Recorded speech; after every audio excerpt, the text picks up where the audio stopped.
bom dia. Vamos orar, começar a nossa Lion Academy, hoje começando o livro de Números. Estamos caminhando aí para terminar o Pentateuco. Senhor, obrigada por esse tempo, nós somos gratos, Deus, por estarmos na Tua casa, podermos estudar a Tua palavra, Senhor, que é lâmpada para os nossos pés. Vem, Espírito Santo, nos exorta, nos ensina, fica conosco nesse tempo, abre a nossa mente, nos dê uma mente esclarecida. Nós te convidamos para essa aula, no nome de Jesus. Amém, amém. Estou feliz, gente. Começando Números hoje. Você vê que é só começar, né? Um dia desses a gente estava lá em Gênesis, já estamos quase terminando aqui o Pentateuco. E na última aula que nós tivemos, nós falamos de Levíticos, onde nós vimos as diferentes leis, as diferentes legislações. Levítico é um livro que não tem quase história, só tem 2 narrativas, né? E o resto são todas aquelas leis. E agora a gente vai ver o contrário. Agora a gente vai ver, vamos ver em Números, algumas leis surgirem, porque são complementos das leis. Por exemplo, as coisas vão acontecendo pela primeira vez, e daí eles vão resolvendo aqueles casos. Da forma que eles resolvem os casos, eles já deixam lá escrito, para que quando outro caso aconteça, eles já saibam o que fazer. Então a gente vai ver alguns complementos da lei, mas Números a gente vai ver muitas narrativas. Tem muitas narrativas aqui. O mais importante é que em Números nós vamos ver coisas importantes para entender Israel, entender o que está acontecendo agora. Por quê? Porque chegamos lá em Êxodo, o povo sai do Egito, né? Desceu o Sinai, aí eles se estabeleceram, e todo esse tempo Deus manda a lei para eles, Deus faz o pacto com o povo. Lembram? Deus faz esse pacto, Deus faz a promessa, Deus fala assim, se vocês aceitarem tudo que eu estou propondo para vocês, vocês vão ser um reino de sacerdotes. Aí o povo aceita, é feito o pacto. Aí lá no capítulo 24 do Êxodo, a gente vê que foi feito o ritual do pacto, até que Moisés aspergiu o sangue sobre eles, falou, olha, esse é o sangue da aliança. Aí lá no Novo Testamento, a gente vai ver Jesus, quando Jesus faz também o pacto, fala, olha, esse é o sangue da nova aliança, se remetendo justamente a esse capítulo 24 do Êxodo que nós vimos. Só que não demora muito, Moisés sobe no monte, o povo peca, faz o bezerro de ouro, quebra o pacto, né? E o sinal dessa quebra do pacto é que Moisés vai lá, quebra as tábuas da lei, e até Deus propõe para Moisés, vamos acabar logo com isso? Deixa esse povo para lá, eu vou fazer um pacto com você, Moisés. Lembra tudo que Deus falou com Abraão? Eu vou fazer de você uma grande nação, né? Vou te abençoar. Deus faz a mesma coisa com Moisés ali, né? Vou fazer de você uma grande nação, Moisés. Deixa esse povo para lá. Deus já estava muito aborrecido. O povo mal tinha saído do Egito. Deus já estava muito aborrecido com o povo. Mas o Moisés vai, intercede pelo povo. Deus volta atrás e Deus continua ali com esse povo. Deus restabelece a aliança é refeita. Por fim, eles montam o tabernáculo, que era onde Deus ia habitar no meio do povo, e daí o Êxodo termina dessa forma, né? E nós, depois do Êxodo, nós vimos Levítico, que é a lei que Deus deu para Moisés naqueles 40 dias que Moisés esteve lá no monte, recebendo de Deus. Os 40, as 600, a lei não são os 10 mandamentos. Os 10 mandamentos são apenas uma síntese da lei. Mas, na verdade, a lei são 613 leis. Então, é muita coisa, né, gente? É muita lei. Só que, resumindo tudo, dá para o povo isso aqui.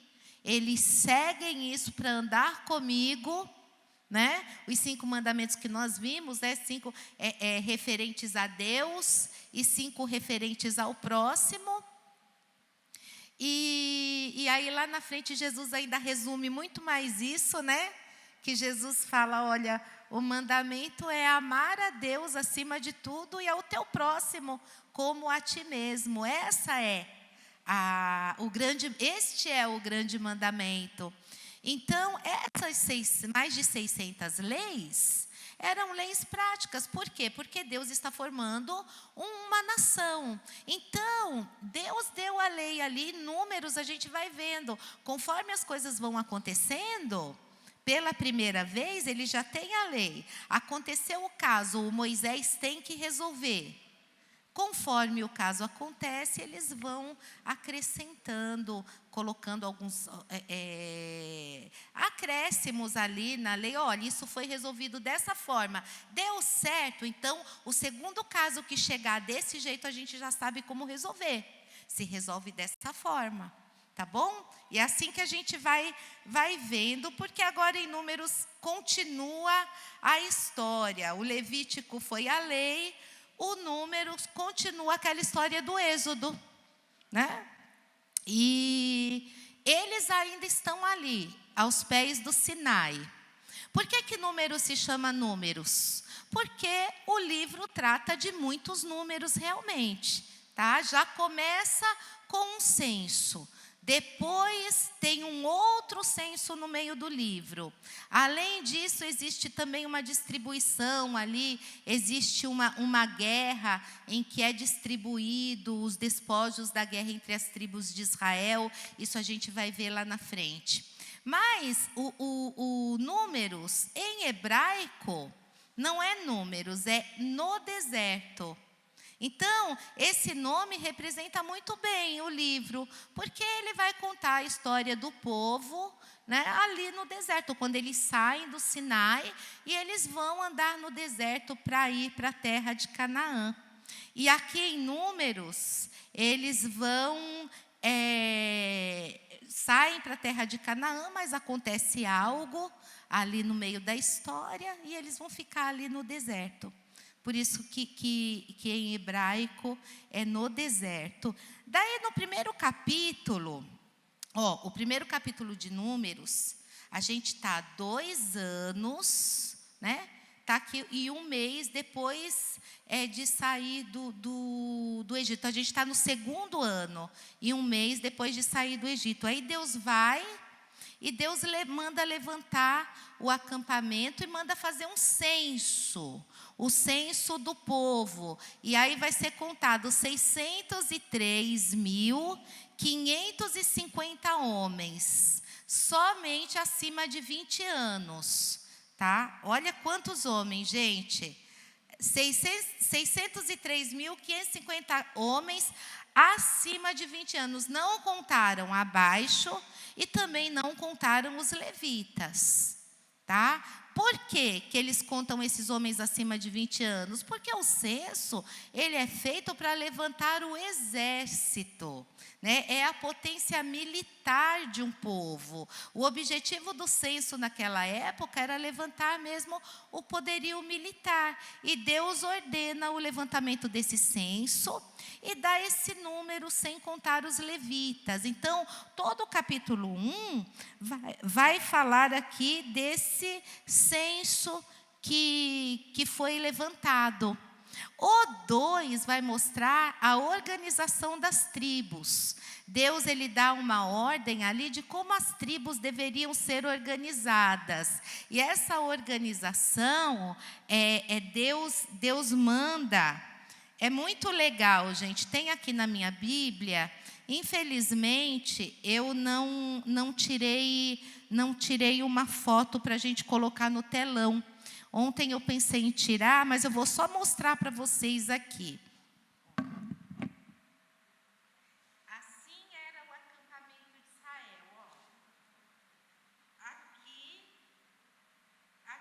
é o tabernáculo, aqui no meio. E olha, são 12 tribos.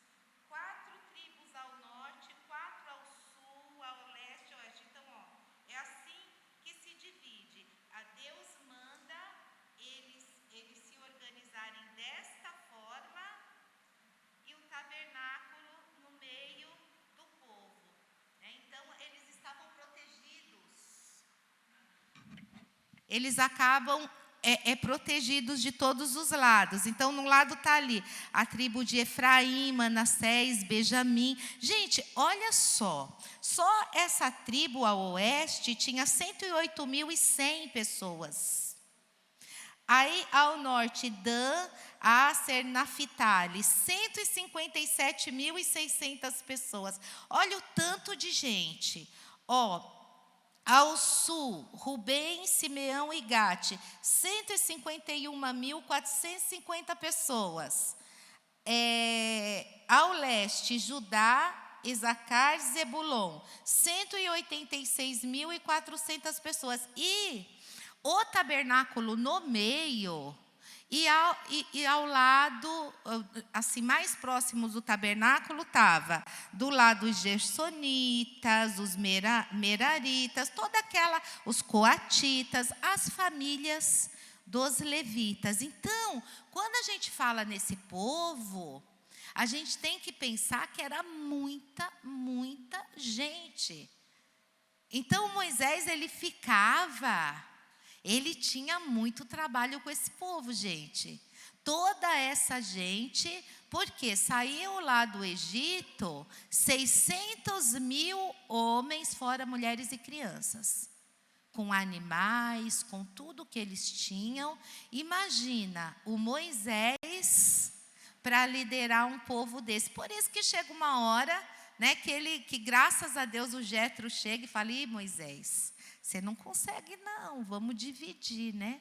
Isso aí, porque você não vai conseguir lidar para resolver o problema dessa gente toda." Olha que interessante aqui, no capítulo 2, versículo 2. Os que se acampavam ao lado oriental para a nascente serão os do estandarte do arraial de Judá, segundo as suas turmas. E Naasson, filho de Aminadab, será príncipe dos filhos de Judá. Então, gente, olha, a gente vê que naquela época eles já tinham estandartes e as insígnias para todas as tribos, né? Aquelas que a gente colocou, aquelas que a Terezinha fez lindamente.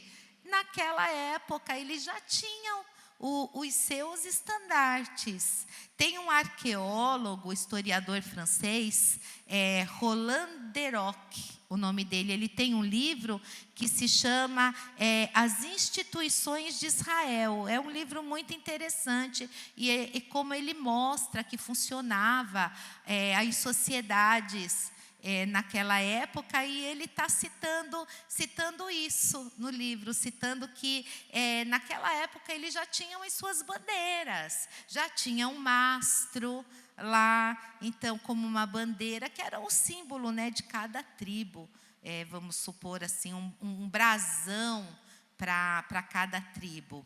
Então, eles tinham essa organização, e foi feito o censo do exército, e o acampamento foi organizado dessa forma. Gente, eu acho tão lindo ler esses primeiros livros da Bíblia, porque eu fico pensando na organização de Deus. Isso me constrange, Porque Deus é muito organizado e tem horas assim que a gente se desorganiza. Não tem época que a gente fica tão desorganizado, parece que a gente não consegue encontrar o fio da meada para se organizar. A gente deve pedir para Deus, gente. Deus, me ajuda a gerir o meu tempo para que eu possa me organizar. Porque Deus é um Deus organizado. Já pensou quando Ele olha para a gente lá de cima e vê a gente no meio da bagunça, mas às vezes é bagunça nas nossas finanças, bagunça na nossa casa, né? Bagunça na nossa vida em geral. Então, pedir a Deus que Ele nos ajude a sermos organizados é necessário, porque Deus é um Deus organizado. Ele fez cada coisa no seu devido lugar. E se Ele fez dessa forma, é porque isso é importante para Ele. Então, isso também deve ser importante para a gente. Amém? Então, Ele coloca aqui uma ordem, né? E fala, olha, eu vou mostrar para vocês agora como é que deve fazer. No capítulo 6, Deus dá ordem sobre a organização dos levitas. Todos os levitas são consagrados a Deus no lugar dos primogênitos de Israel. Cada família de levita recebe instruções específicas sobre a participação na organização do tabernáculo. E aí, olha, gente, é interessante que a gente tem Acaba que na nossa cultura ocidental, a gente foi muito para esse lado de levita. O ministério dos levitas. A gente já pensa em quem canta no altar, né? E isso não é verdade. É o ministério de louvor.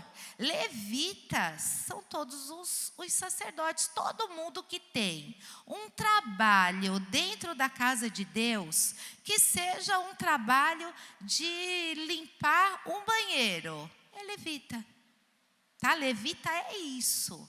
É quem tem um trabalho na casa de Deus. Todas essas famílias de levitas, cada uma tinha a sua ocupação. Uma era limpar, outra era cuidar dos utensílios, a outra era fazer os sacrifícios, cuidar dos sacrifícios. Então, o levita na Bíblia se remete a isso, ao trabalho na casa de Deus. É que a gente mistura esse negócio de levita com cantar, e na Bíblia não é isso, tá? Então, no capítulo 4, continua, né?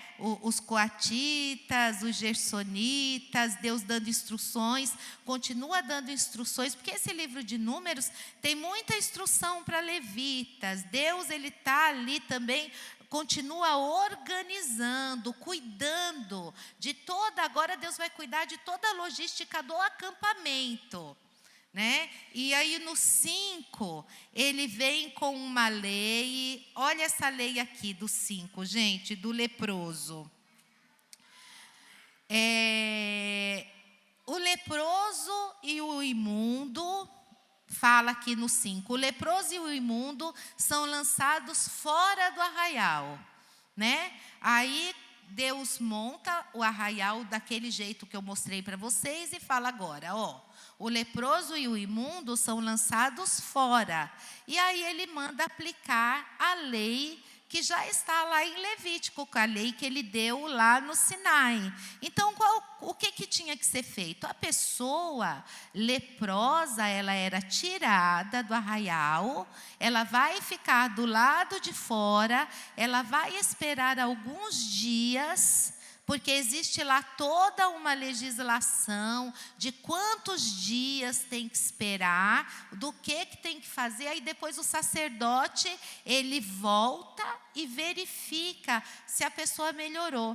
Porque, gente, é assim, quando se fala de lepra, tanto em Levítico como em Números, não é a hanseníase como a gente conhece, né?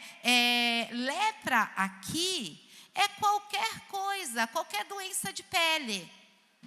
Então, a lepra, qualquer doença de pele, a lepra era uma delas. Então, essa lepra que a gente conhece de perder a sensibilidade, era mais uma lepra. Mas tem vários outros casos de lepra que a gente percebe aqui em Levítico, quando fala assim, quando aparecer uma mancha, assim, assim. Então, a gente vê que são diferentes tipos de lepra. Ele fala até da lepra na casa. Tem um versículo que fala, olha, na tenda, quando você encontrar uma mancha, um fungo, e aí ele chama de lepra, um fungo que pode provocar doenças. Então, se você está lá na sua tenda, na sua casa, vocês estiverem lá estabelecidos na terra, fala a lei, quando você vê que está aparecendo uma coisa estranha, você vai chamar o sacerdote. O sacerdote servia também, né, para essas coisas. O sacerdote vai vir, o sacerdote vai analisar, que se ele vê que aquilo é algo problemático, você vai sair da casa, a casa vai ser purificada. Olha como que a gente vê essa mistura, né, gente? Do religioso com a parte prática aqui, a saúde do povo, todo o cuidado que Deus está tendo ali com a saúde do seu povo. Então, quando a gente vê falar de lepra na Bíblia, esse termo lepra é para várias doenças de pele.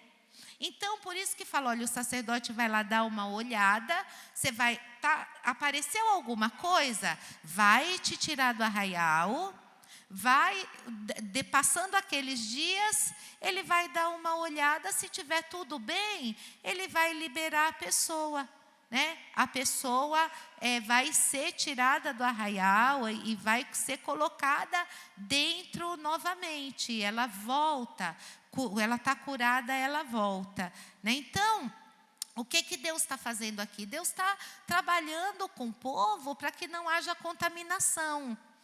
Acaba que os surtos, eles não se alastram, porque tem todo esse cuidado mesmo com a saúde do povo. Porque, gente, eles estavam no deserto, eles andavam debaixo de 40, 50 graus de dia, à noite era -5, então era muito fácil surgir doenças ali. E esse povo sai de lá com gente de todas as idades, né? Eles saem com criança, com adulto, com animais. Então, é fácil. Onde que eles vão encontrar? Se fica doente, vão encontrar remédio aonde?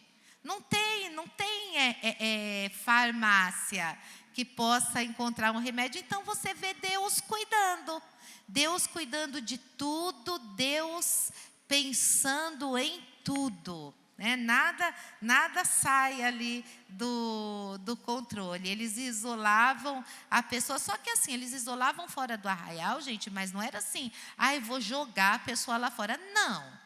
Estava toda aquela organização aí fora do arraial, eles faziam um lugar para a pessoa ficar durante esses dias que ela estava assim, digamos que numa quarentena, para ver que tipo de doença era aquela, se era realmente uma lepra, como a gente conhece por lepra, aí ela ia ter que ficar fora. A lei dizia que ela ficava fora. Mas, nesse tempo, ela estava ali e lá tinha comida, lá tinha um lugar para ela ficar, porque ela tinha que ficar protegida do sol e do frio, né? Do sol do dia e do frio da noite. Mas, se é lepra, tem que ficar do lado de fora. Mais para frente, a gente vai ver as cidades refúgio, né? quando a pessoa era considerada leprosa, ou até mesmo no caso da mulher do fluxo de sangue. Quando existiam as cidades refúgio, Deus mandou construir, gente, uma cidade refúgio para vários casos. A gente vai ver isso lá na frente. Muitas vezes a pessoa cometia um crime, por exemplo, sem querer. Sem querer, você chamava alguém para pintar a tua casa, por exemplo, e essa pessoa caía da escada. Você teve culpa? Você quis que ela morresse? Não, foi um acidente, mas tinha o vingador de sangue, que era um parente que podia vingar o sangue da pessoa. Então, Deus manda construir cidades, refúgios ao longo do tempo. Para quê? Para nesses crimes, a pessoa ter um lugar para ela se esconder. Olha, ela vai embora, ela fica ali, e ali ela está refugiada. Tanto que essa lei de exílio, de pedir exílio de um país ou outro, surgiu daqui da Bíblia, das cidades refúgio. Não tem, olha, eu vou pedir exílio num país, uma pessoa que está sendo fugindo, saindo do país por algum motivo que não seja, obviamente, um crime. Ela pode pedir exílio e sai daqui, dessas cidades refúgios, que, gente, Deus pensou em tudo. Nada sai do controle de Deus. Você já pensou? Deus pensar. Então, a gente vai ver lá na frente, quando eles entrarem na terra de Canaã, a gente vai ver várias cidades refúgio. Tem lá um monte de cidade. No meio tem lá uma cidade refúgio. E era assim, você ia se refugiar naquela cidade, enquanto o sacerdote daquela cidade estivesse vivo, ninguém, o vingador de sangue, não poderia ir atrás de você se vingar. Se ele se vingasse, ele teria que pagar com a própria vida. Então, a gente vê Deus, ele fazendo,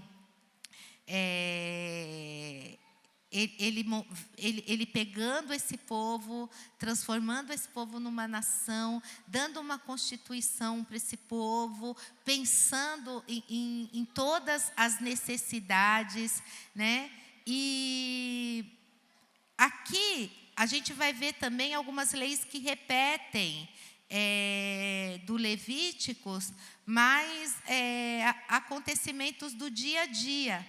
Como eu falei para vocês, que as coisas iam acontecendo, Está dizendo lá na lei que tem que guardar o sábado. Então, eles sabem que tem que guardar o sábado, não é?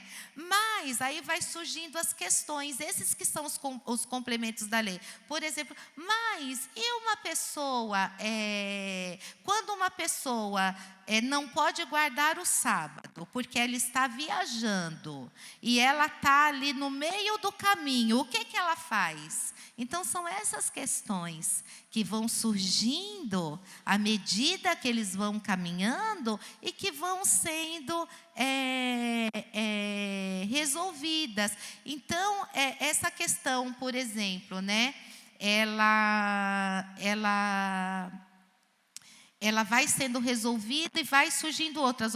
Você vai ver aqui Números, um cara é pego cortando lenha no sábado. Não pode fazer nada no sábado, mas aí pegou o cara cortando lenha. Vão dizer, o que a gente faz com esse cara? Então, conforme os casos eles iam acontecendo, iam indo lá na lei ver o que a lei dizia, a lei da restituição, o pecado de roubo, o vandalismo, esses pecados tinham que ser restituídos 100% e ainda acrescentado 1/5 a mais para a parte prejudicada e para a família dos prejudicados, a mulher que é pega em adultério, E existe uma prova aqui também que é feita, que eu achei muito engraçado isso, que é assim, o marido suspeita que a mulher tenha cometido adultério. Ó. O adultério, quando é pego, a lei diz o quê? Apedreja. Aqui está diferente, o marido suspeita que a mulher está adulterando. Então, se o marido suspeita que a mulher cometeu adultério, o sacerdote vai fazer uma água amarga, ela vai beber essa água. Se ela passar mal, né? Se ela não passar mal, ela não é adúltera. Se for uma adúltera, ela vai ficar estéril e ela vai passar mal. Então, a gente vai ver, gente, essas coisas, né? Obviamente que a gente não vai ver isso na Bíblia inteira, é uma coisa rara, de quando eles estavam ali acampados, mas, está na Bíblia, Deus mandou fazer assim naquele momento. A gente acha estranho, praticamente acho que só tem 2 casos assim, mas é interessante da gente ver como que as questões iam aparecendo ali e iam sendo resolvidas, porque uma coisa o Moisés subiu, Deus deu a lei, mas tá assim, vocês vão guardar o sábado, tá bom. Mas e aí? E as coisas que vão acontecer? Como que a gente age? Quando, por exemplo, esse cara é pego cortando lenha no sábado. Ou quando, por exemplo, essa pessoa está viajando, ela saiu, na segunda-feira, as distâncias eram longas e a pé. Ela saiu, ela pretendia voltar na sexta, mas aconteceu alguma coisa e ela não voltou. Sexta-feira, na viração do dia lá, 5 horas da tarde, que já se considera o Shabá, ela ainda estava na rua. E aí, o que ela vai fazer? Como que ela vai né? E a Páscoa? A Páscoa, como que vai ser isso? A gente estava lá no Egito, agora a gente está aqui na rua. Como é que a gente vai fazer? E quando a gente estiver assim, todo mundo na sua casa? E se a gente estiver em outro país? Aí Moisés vai orar nessas questões. Tem muitas questões que o Moisés vai orar, vai perguntar para Deus, e Deus vai falar: olha, vocês vão fazer assim, assim, assim. Como a Páscoa, por exemplo. A Páscoa, Deus falou: não.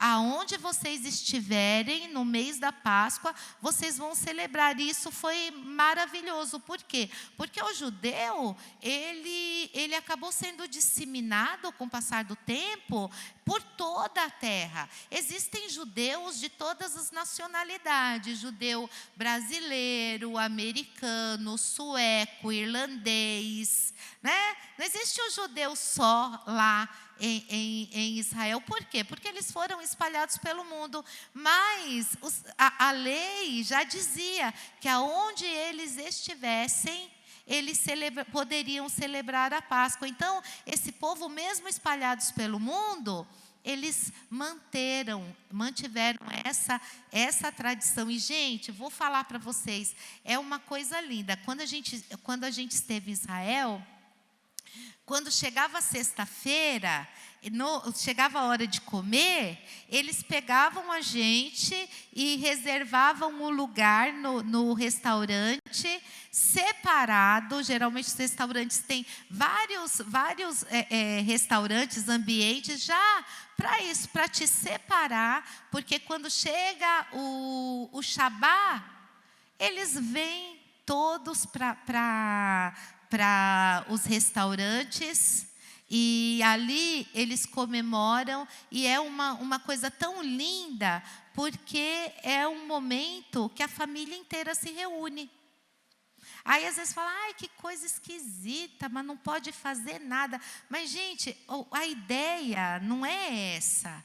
A ideia Deus, Ele está sempre preservando a família. E eu entendi isso de uma maneira que eu ainda não havia entendido.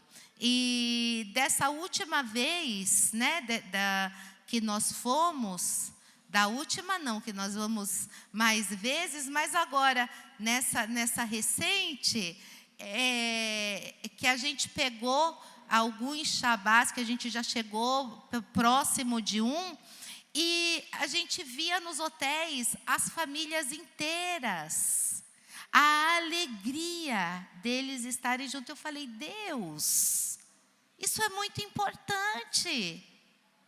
Isso é extremamente importante, porque as famílias, elas permanecem unidas. E aí tinha uma família que eu estava observando, porque eu queria entender como que era essa dinâmica. Então, eles estavam ali para a refeição do Shabá, mas ainda estava faltando 2 pessoas. Eles não começaram enquanto elas não chegaram. E quando elas chegaram, ninguém estava de cara feia, porque elas estavam atrasadas, não. Foi uma festa.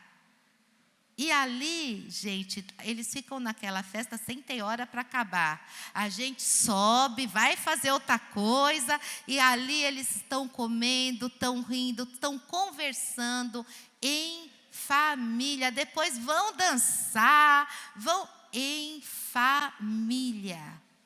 Então, isso é muito importante, sabe? Para resgatar.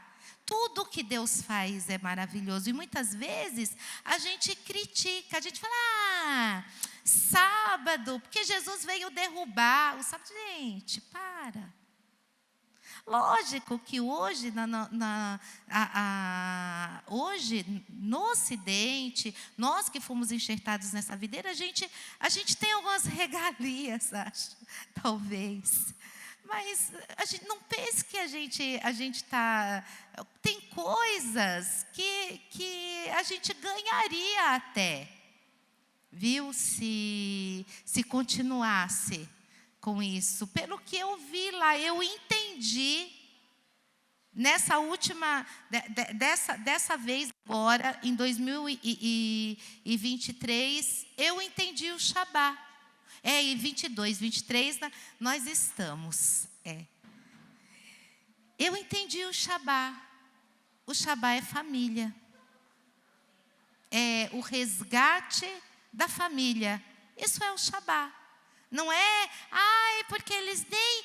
porque esse elevador para em tudo que é canto, e todo, porque para eles não precisarem apertar, o elevador vai parando, né? É porque, gente, eles levam as coisas muito ao pé da letra. Lembra dos filactérios? E até Jesus lá na frente fala, vocês estão com nada não, vocês vêm com essas histórias aí, e, né? É só para mostrar. Moisés está dizendo que vocês têm que guardar na cabeça e no coração. Não é para ficar se mostrando. Eles levam as coisas ao pé da letra, mas assim, isso são detalhes. É o povo, é a cultura deles, é assim. O importante é o quê? O importante é que a família está sendo preservada. Né? Então, esse é a grande ideia de Deus, né? E que eu entendi perfeitamente dessa vez.